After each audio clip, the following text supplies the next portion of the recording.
പരുന്തുംപാറയിലെ സർക്കാർ ഭൂമി കയ്യേറ്റങ്ങൾക്കെതിരെ മാധ്യമങ്ങളോട് പ്രതികരിച്ച് മുൻ CPI ഇടുക്കി ജില്ലാ സെക്രട്ടറി കെ ശിവരാമൻ. സർക്കാർ ഭൂമിയിലെ എല്ലാ അനധികൃത കയ്യേറ്റങ്ങളും ഒഴിപ്പിക്കണമെന്നും ഒരു കയ്യേറ്റക്കാരനെയും വെറുതെ വിടില്ല എന്നതാണ് സർക്കാരിന്റെ നിലപാടെന്നും സർക്കാർ ഭൂമി കാശുള്ളവന് കയ്യേറി റിസോർട്ടും കോൺക്രീറ്റ് സൗധങ്ങൾ ഉണ്ടാക്കാനും അതു സംരക്ഷിക്കാൻ കുരിശ് സ്ഥാപിക്കാനും മറ്റും അനുവദിക്കില്ല എന്നും സർക്കാർ വ്യക്തമാക്കിയിട്ടുണ്ടെന്നും ശിവരാമൻ മാധ്യമങ്ങളോട് പ്രതികരിച്ചു.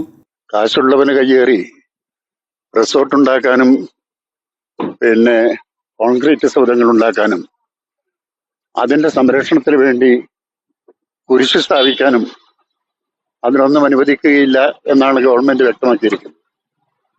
നമ്മുടെ ജില്ലയിലെ എവിടെയെല്ലാം കയ്യേറ്റമുണ്ടോ ആ കയ്യേറ്റങ്ങളെല്ലാം ഒഴിപ്പിക്കുന്ന കാര്യത്തിൽ വ്യക്തമായ ഒരു പരിപാടി തന്നെ ഗവൺമെന്റ് തയ്യാറാക്കിയിട്ടുണ്ട്.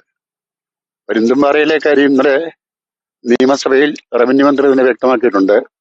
പ്രത്യേക അന്വേഷണ സംഘത്തെ നിയോഗിച്ചിട്ടുണ്ട്, നിരോധനാജ്ഞ പുറപ്പെടുവിച്ചിട്ടുണ്ട്. അതിനെയെല്ലാം ലംഘിച്ചുകൊണ്ട് ആരെങ്കിലും മുമ്പോട്ട് പോയാൽ അവരുടെ പേരിൽ ക്രിമിനൽ കേസെടുക്കുകയും ശക്തമായ നടപടികളുമായി മുമ്പോട്ട് പോവുകയും സർക്കാർ ഭൂമി സംരക്ഷിക്കുകയും ചെയ്യും എന്നാണ് പറഞ്ഞത്. തീർച്ചയായും ആ നിലയിൽ കാര്യങ്ങൾ മുമ്പോട്ട് പോകും എന്ന് നമുക്ക് കരുതാം. എല്ലാ കാലത്തും ചില ഉദ്യോഗസ്ഥർ സർക്കാർ തീരുമാനങ്ങളെ അട്ടിമറിക്കുന്നുവെന്നും റവന്യൂ വകുപ്പിലും മറ്റും ഇപ്പോഴും അത്തരക്കാർ ഉണ്ടെന്നും അവർക്കെതിരെ സർക്കാർ കർശന നിയമ നടപടി സ്വീകരിക്കുമെന്നും ശിവരാമൻ പറയുകയുണ്ടായി. പരുന്തുംപാറയിലെ സർക്കാർ ഭൂമി കയ്യേറ്റങ്ങൾക്കെതിരെ നിയമസഭയിൽ റവന്യൂ മന്ത്രി വ്യക്തമാക്കിയിട്ടുണ്ടെന്നും പ്രത്യേക അന്വേഷണ സംഘത്തെ നിയോഗിച്ചിട്ടുണ്ടെന്നും നിരോധനാജ്ഞ പുറപ്പെടുവിച്ചിട്ടുണ്ടെന്നും അതിനെയെല്ലാം ലംഘിച്ച് ആരെങ്കിലും മുൻപോട്ട് പോയാൽ അവർക്കെതിരെ ക്രിമിനൽ കേസ് എടുക്കുകയും ശക്തമായ നിയമ നടപടിയുമായി മുൻപോട്ട് പോകുമെന്നും സർക്കാർ ഭൂമി സംരക്ഷിക്കുമെന്നും ശിവരാമൻ കൂട്ടിച്ചേർത്തു.